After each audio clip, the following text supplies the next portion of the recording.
সুদীপার সংসার 7 দিন রং তার ভরে যাবে তোমাদের মনে।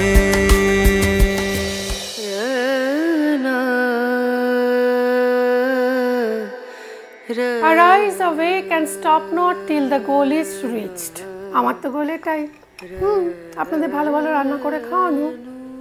তাই জন্যই তো চলে আসি আমি সুদীপা চ্যাটার্জি আপনাদের জন্য নিয়ে Fortune edible oils and foods present সুদীপার সংসার in association with Deep Prakashan.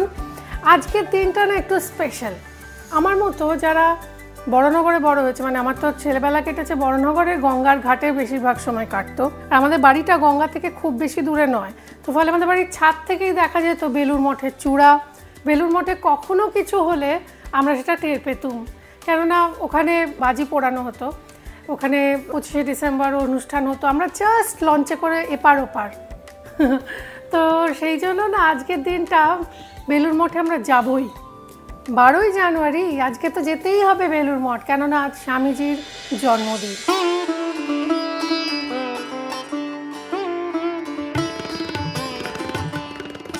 আজকের দিনটা আমরা একটু অন্যরকমভাবে সেলিব্রেট করব। আজকে না স্বামীজিকে নিয়ে বেশ কিছু এমন জিনিস আপনাদের জানাবো যেগুলো খুব একটা সকলে জানেন না, আবার অনেকে জানেনও। যারা চর্চা করেন, যারা রামকৃষ্ণ মিশন মঠ আশ্রমের সঙ্গে বা বেলুড় মঠে নিয়মিত যাতায়াত করেন, স্বামীজিকে নিয়ে বইপত্র পড়াশোনা করেন, তাদের তো কাছে নতুন কিছু নয়। কিন্তু আমি এত বছর বড়নগরে থেকে, এত বছর রামকৃষ্ণ মিশন মঠ এবং বেলুড় মঠে যাতায়াত করেও অনেক কিছু আজকে প্রথমবার জেনেছি আর আপনাদেরও জানাবো। স্বামীজি কি খেতে ভালোবাসতেন বলুন তো? অনেকেই জানেন স্বামীজি খেতে খুব ভালোবাসতেন, খুব খাদ্যরসিক ছিলেন। কিন্তু আপনারা কি এটা জানেন স্বামীজি একটা ফুড ক্লাব চালাতেন?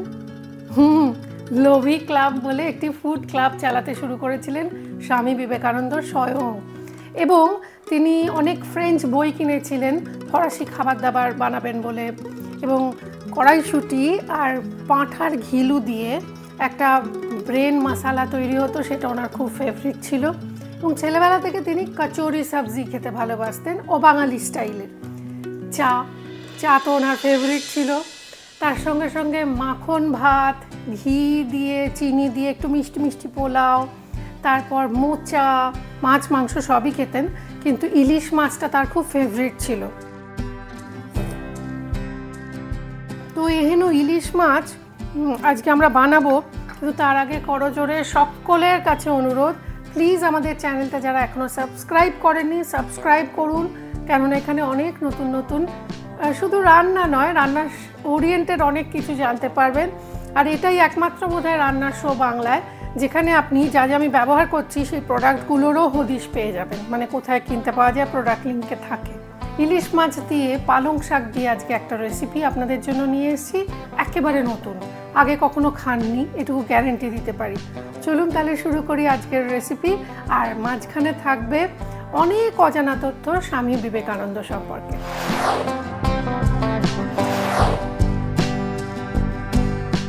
ইলিশ পালং বানানোর জন্য প্রথমে আমরা মিক্সিতে নেব সাদা সর্ষে, 2 চামচ মতো নিলাম।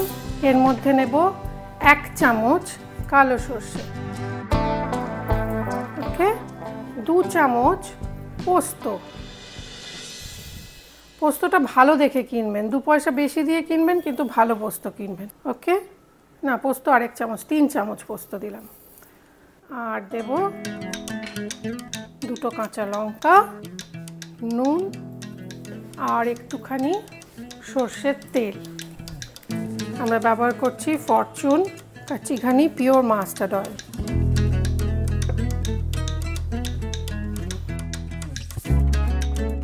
আর একটু জল, তেল আর জল মিশ খায় না বলে, দেখি মিশ খায় কিনা। আর একটু কাঁচা হলুদ দিয়ে দিলাম। এবার এটাকে পেস্ট করব।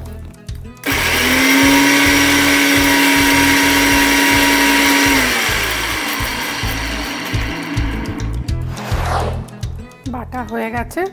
এটা ঢাকনাটা খুললে আপনি একটা কাঁচা হলুদের গন্ধ পাবেন, বিয়েবাড়ি মনে হবে। ওকে, এটা বাটা থাক মশলাটা। আপাতত আমরা পালং শাকটা কুচিয়ে নেব।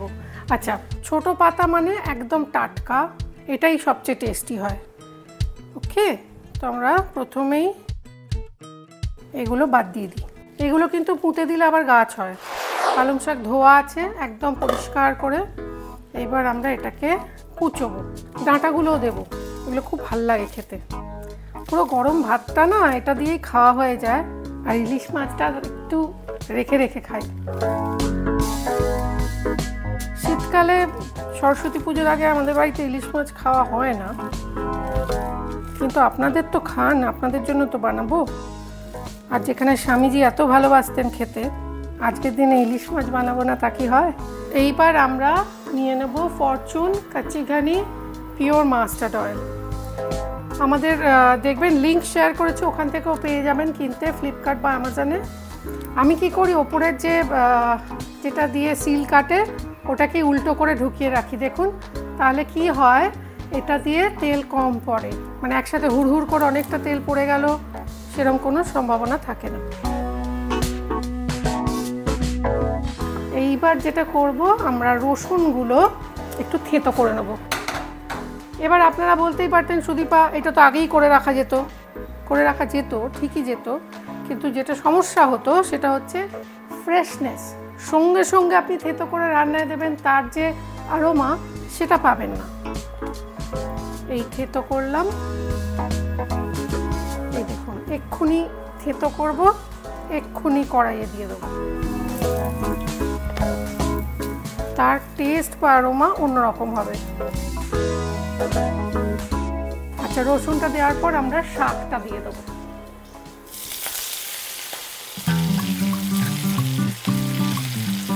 এইবার শাকটা কিচ্ছু করবো না, মাছের মধ্যে নুন হলুদ মাখাবো, হলুদ আর নুন। আমি একটু শুকনো লঙ্কাও দিই, টেস্টি লাগে বলে। অসম্ভব ঝাল খেতে পারতেন স্বামীজি এবং ভালোবাসতেন খেতে, সে কথা কি আপনারা জানেন? কাঁচা লঙ্কা রীতিমতো কম্পিটিশন করে খেতেন, এবং অবাক হবেন আপনারা শুনলে। মাছগুলো দিয়ে বলি, মাছটা দিয়ে দিলাম।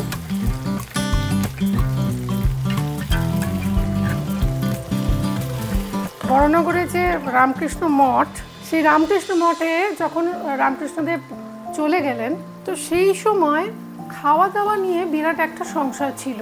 স্বামীজিরা ভাত, একটু নুন আর অনেকটা কাঁচা লঙ্কা কেউ বাগান থেকে তুলে আনার পর সেই কাঁচা লঙ্কাটাকে জলের মধ্যে রোদ্দুরের মধ্যে রেখে দেওয়া হতো, যাতে রোদ্দুরের তাপ উষ্ণতায় ওই জলটা ঝালঝাল হয়ে যেত। আর স্বামীজিরা সেই লঙ্কা দিয়ে ভাতের জল দিয়ে মেখে ওরকম ঝালঝাল ভাত খেয়ে থাকতেন। ভাবা যায়? সত্যি এই গল্পগুলো শুনে অবাক লাগছে, সত্যি অবাক হয়ে যাচ্ছি। এইবার আমাকে এটা ফ্লিপ করতে হবে, শাক সমেত, পালং শাক সমেত এটাকে উল্টে দেবো।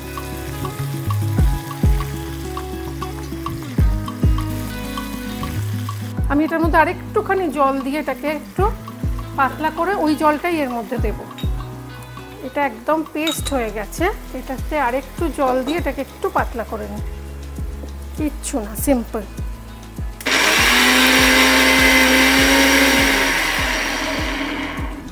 দেখুন একদম মিহি পেস্ট হয়ে গেছে।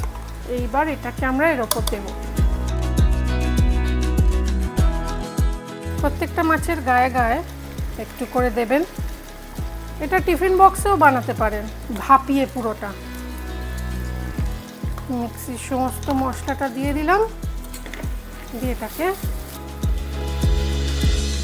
এবার ব্লেন্ডার ধোয়া একটু জল, কারণ ওর মধ্যে অনেকটা মশলা এখনো লেগে রয়েছে। এবার এই জলগুলো উপর থেকে ঢেলে দিলাম। নুন দেব আন্দাজ মতো।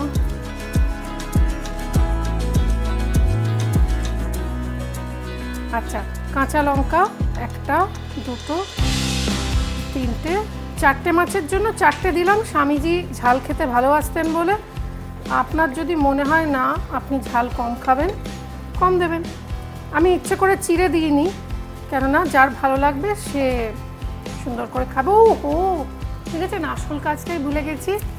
নামানোর আগে মানে ঢাকা দেওয়ার আগে ফাইনাল টাচ একটু ফরচুনের kachi ghani pure mustard oil. Wow, কি ভালো গন্ধ বেরিয়েছে, কি বলবো।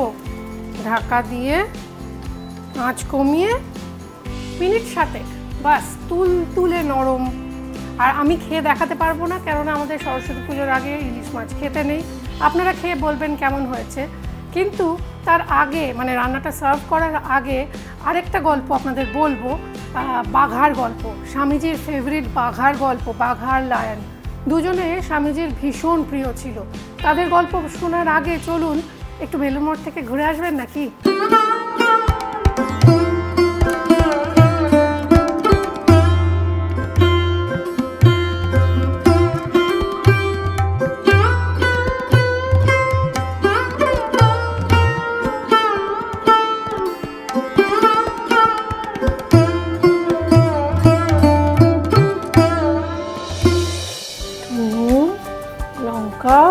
আলু ভাজা, মাছের তেল, ঘি দেওয়া আছে, মাছ ভাজা।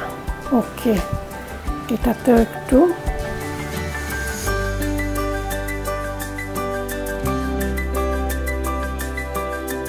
ব্যাস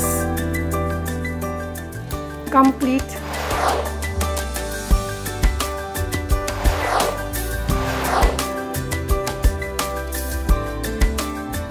এইটা হচ্ছে স্বামীজির ফেভারিট থালি, আর এইটা হচ্ছে ইলিশ মাছ, স্বামীজির অল টাইম ফেভারিট। এবার দেখুন ফরচুনের কোয়েশ্চেন অফ দ্য ডে। আজকের রান্নায় ফরচুনের কোন তেল ব্যবহার করা হয়েছিল? উত্তর লিখে পাঠান হোয়াটসঅ্যাপে 7044385567 এই নম্বরে। সুদীপা চ্যাটার্জি স্টোরের কন্টেস্টের আজকের প্রশ্ন হলো, স্বামীজির প্রিয় দুটি কুকুরের নাম দুটি কি কি ছিল? উত্তর লিখে পাঠান 6289731413 এই নম্বরে হোয়াটসঅ্যাপ করে আর জিতে যান সুদীপা চ্যাটার্জি স্টোরের তরফ থেকে একটা সুন্দর জামদানি শাড়ি।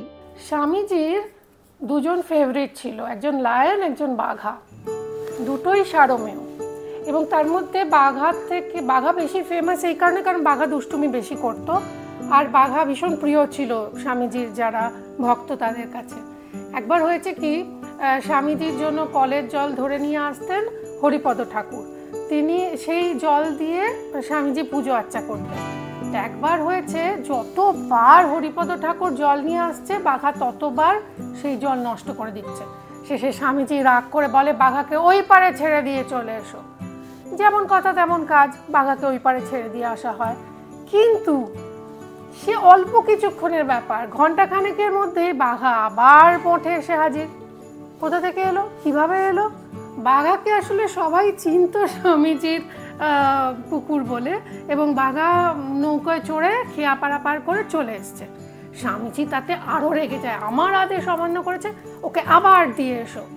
তো আবার দিয়ে আসা হয় এবং বলে আসা হয় খেয়া পারাপারকারী যে মাঝিদের কাছে যে বাঘাকে যেন আর ফেরত নিয়ে আসা না হয়। বাঘা যদি নৌকোয় উঠতে চায় তাকে স্পষ্ট জানিয়ে দেওয়া হয় যে একদম তোমার জন্য নৌকো নয়, তুমি আগে এখানে শাস্তি পাও তারপর। বাঘা তো ছাড়নেওয়ালা পার্টি নয়। বাঘা করলো কি, যখন দেখলো মাঝি মল্লারা তার কথা শুনছে না, তাকে উঠতে দিচ্ছে না, লাঠি দেখিয়ে ভয় দেখাচ্ছে, তখন বাঘা কান্না জুড়ে দিল একেবারে নদীর ঘাটে বসে। আর সেই কান্না দেখে স্বামীজির ভক্তদের তো হৃদয় আকুল। তারা বলছেন, স্বামীজির কুকুর, সে বেচারা কাঁদছে, চলো চলো আমরা নিয়ে যাই। সেইবার বাঘা দৌড়ে এসে যখন স্বামীজির কাছে দেখা দেয়, স্বামীজি আর রাগ ধরে রাখতে পারেননি, হেসে বলেন, এইবার কি, এইবার তুমি কি চাও, আবার কি করেছো, কি করে তুমি এলে এপারে? যখন বারবার তুমি আমার কাছে আসছো, তার মানে আমার কাছেই তুমি থাকবে। বাঘার আর কোথাও যাওয়া হলো না। এবং বাঘার একটা বৈশিষ্ট্য ছিল, স্বামীজির যারা বিশিষ্ট অতিথি তাদের মঠের গেট থেকে স্বামীজির কাছে দেখা করা অবধি বাঘা এসকর্ট করে নিয়ে যেত। এই হলো গিয়ে বাঘার গল্প। বাঘার গল্প কেন বললুম বলুন তো? সবশেষে এটাই বলার, জীবে প্রেম করে যেই জন, সেই জন সেবিছে ঈশ্বর। এখান থেকে এটাই প্রমাণ হয় যে স্বামীজি শুধু নয়, আমাদের সকলের কাছেই এরকম একটি করে বাঘা থাকলে মন্দ হয় না, তাই না? আমি তো আমার বাঘাকে নিয়ে ভালোই আছি, আপনারাও ভালো থাকুন। আমার বাঘা আর আমার মানে আমার ভান্টু আর আমার তরফ থেকে বাই বাই। সকলে ভালো থাকুন, ভালো রাখুন, সুস্থ থাকুন।